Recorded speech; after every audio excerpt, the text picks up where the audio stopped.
నిజంగా ఈరోజు కేసీఆర్ గారి జన్మదినం రాష్ట్రమంతా కూడా ఒక పండగలాగా జరుపుకుంటా ఉన్నారు.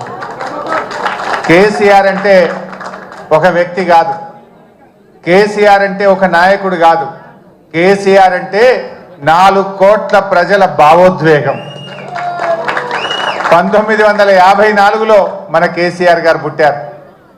ఇప్పుడు 2024 25వ సంవత్సరం.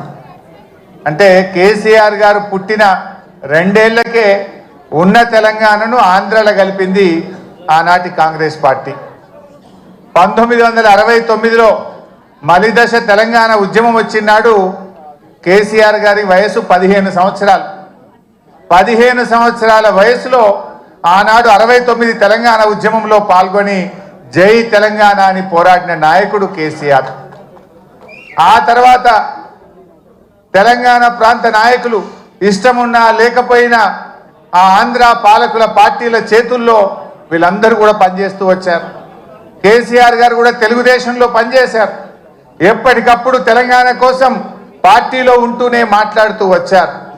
కానీ అన్నీ గమనించిన తర్వాత ఇంకా రాష్ట్ర ఏర్పాటు తప్ప తెలంగాణకు మోక్షం లేదు, సమైక్య రాష్ట్రంలో న్యాయం జరగదనుకున్నారు కనుక ఆనాడు కరెంటు బిల్లులు పెంచితే ఇది తెలంగాణ రైతుల పాలిట ఉరితాడైతుందని చెప్పి అన్నీ ఆలోచించి వందల వేల గంటల మేధోమదనం జరిపి తెలంగాణ ఉద్యమానికి కేసీఆర్ గారు శ్రీకారం చుట్టారు.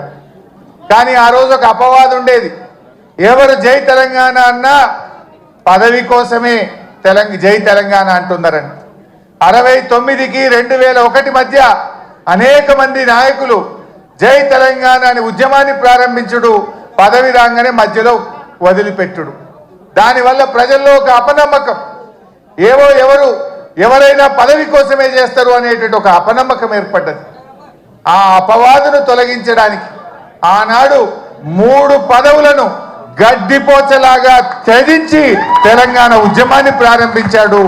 ప్రజల్లో నమ్మకాన్ని కలిగించిండు మన కేసీఆర్. డిప్యూటీ స్పీకర్ పదవిని, ఎమ్మెల్యే పదవిని, రాష్ట్ర కార్యదర్శి పదవిని అన్నింటికి కూడా రాజీనామా చేసి ఆ రోజు ఉద్యమాన్ని ప్రారంభించి ప్రజల్లో ఒక నమ్మకాన్ని కలిగించారు. ప్రొఫెసర్ జయశంకర్ గారు మాతో అనేవాడు, ఎప్పుడన్నా మేము మాట్లాడితే నాకు కేసీఆర్ మీద సంపూర్ణమైన విశ్వాసం ఉంది, ఈయన నాయకత్వంలో తెలంగాణ వస్తుందని నేను నమ్మిన గనుక కేసీఆర్ వెంట నడుస్తున్నా, కేసీఆర్ ను ఆశీర్వదిస్తున్నా అని జయశంకర్ గారు చెప్పారు. అంటే అట్లా జయశంకర్ లాంటి ఎంతో మంది మేధావులు కేసీఆర్ గారి మీద విశ్వాసంతో వారితో కలిసి నడిచిండ్రు. ఆ నమ్మకాన్ని కూడా కేసీఆర్ గారు నిలబెట్టిండ్రు.